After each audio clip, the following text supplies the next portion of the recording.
বিনোদন জগতে ফের শোকের ছায়া। একে একে ইহলোক ত্যাগ করছেন জনপ্রিয় শিল্পীরা। প্রয়াত হলেন টেলিভিশন এবং সিনেমার জনপ্রিয় বর্ষিয়ান অভিনেত্রী আশা শর্মা।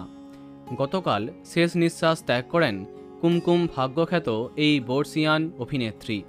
একতা কাপুরের কুমকুম ভাগ্য ধারাবাহিকের মাধ্যমে খুবই জনপ্রিয় হন তিনি। এছাড়াও অসংখ্য ধারাবাহিক এবং সিনেমাতে কাজ করেছেন আশা দেবী। ওনাকে প্রভাস এবং কৃতির আদিপুরুষ সিনেমায় শেষবার দেখা যায়।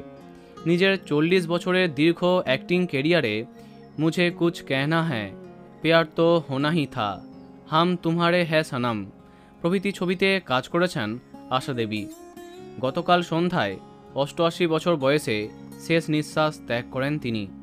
তবে কিভাবে তার মৃত্যু হয়েছে তা জানা যায়নি। সিনে অ্যান্ড টিভি আর্টিস্ট অ্যাসোসিয়েশনের তরফে তার মৃত্যুর খবর নিশ্চিত করেছে। কুমকুম ভাগ্য ছাড়াও মন কি আওয়াজ, প্রতিজ্ঞা, এক और মহাভারত প্রভৃতি টিভি শোয়ে দাপিয়ে কাজ করেছেন আশা দেবী। তার মৃত্যুতে শোকের ছায়া হিন্দি টেলিপাড়াতে। বন্ধুরা, ভিডিওটি এইটুকুই। বিনোদন জগতের অন্যান্য আরও খবর পেতে সাবস্ক্রাইব কারেন্ট পজ। ধন্যবাদ।